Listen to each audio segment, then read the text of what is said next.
সত্যি বলতে আজকে যে একটা অবিশ্বাস্য ঘটনাটা ঘটলো সেটা সত্যি বলতে আমরা একটা ইতিহাসের কিন্তু সাক্ষী হয়ে থাকলাম এবং এর জন্য আমি প্রচণ্ড প্রচণ্ড কিন্তু খুশি এবং প্রচণ্ড কিন্তু হ্যাপি। তার একমাত্র কারণ হচ্ছে আমাদের এমন একটা ঐতিহ্যবাহী সিনেমা হল যেটা বহুদিন আগে বন্ধ হয়ে গেছিল টাইটানিক দিয়ে 2004 সালে আমি বলছি, সেটা আবার কিন্তু আজকের রিওপেন হলো টেক্কাকে দিয়ে এবং দেবদার হাত ধরে আমরা দেখলাম আজকে রিওপেন হলো এবং দেবদার নিজে হাতে কিন্তু টিকিট বুক করেছেন, এমনটা কিন্তু আমরা দেখলাম আজকে এবং এটা একটা সত্যি বলতে ইতিহাসের সাক্ষী আমরা কিন্তু হলাম।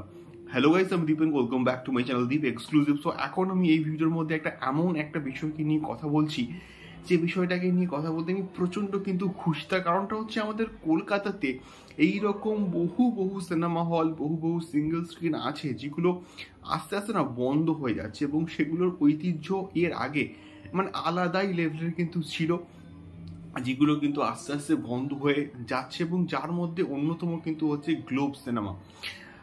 1827 সালে ওল্ড অপেরা হাউস নামে কিন্তু এটা ওপেন হয়েছিল এবং তারপরে 1906 সালে কিন্তু গ্লোব সিনেমা এটার কিন্তু নামটা ট্রান্সফর্ম হয়। মানে তার পরবর্তীকালে 2004 সালে কিন্তু টাইটানিকের সময় কিন্তু মানে টাইটানিক দিয়ে এটা কিন্তু বন্ধ হয়ে গেছিল।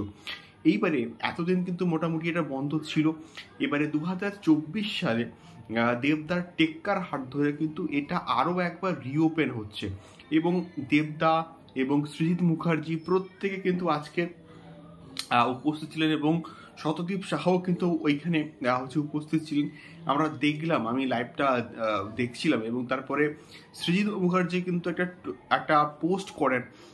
এই সমস্ত ইনফরমেশন কিন্তু তার পোস্ট থেকেই আমি কিন্তু পেয়েছি, এটা দেখলাম এবং আমি সত্যি বলতে প্রচণ্ড কিন্তু খুশি। মানে এইরকম একটা দারুণ বিষয় আবার টেক্কার হাত ধরে খুলছে এবং আমি চাইবো ওই পার্টিকুলার হলটাতে দারুণ একটা বিজনেস করুক টেক্কা এবং মানুষ, সাধারণ দর্শক আসুক এবং পুরোপুরিভাবে কিন্তু ওটাকে রিমডেলিং কিন্তু করা হয়েছে। দেখলাম নতুনভাবে বর্তমান সময়ের কথা ভেবে রিমডেলিং কিন্তু করা হয়েছে, যেটা সত্যি বলতে দেখতে কিন্তু ব্যাপক লাগছে এবং দেবদার হাত ধরে যখন গ্লোব সিনেমাটা খুললো তাহলে আমি চাইবো এই সিনেমাটা আগের ঐতিহ্য কিন্তু আবার ফিরে পাক এবং দারুণ একটা বক্স অফিসে বিজনেস করুক এবং দারুণ একটা ব্যবসা করুক বক্স অফিসে টেক্কাকে দিয়ে, এটা আমরা প্রত্যেকে চাইবো।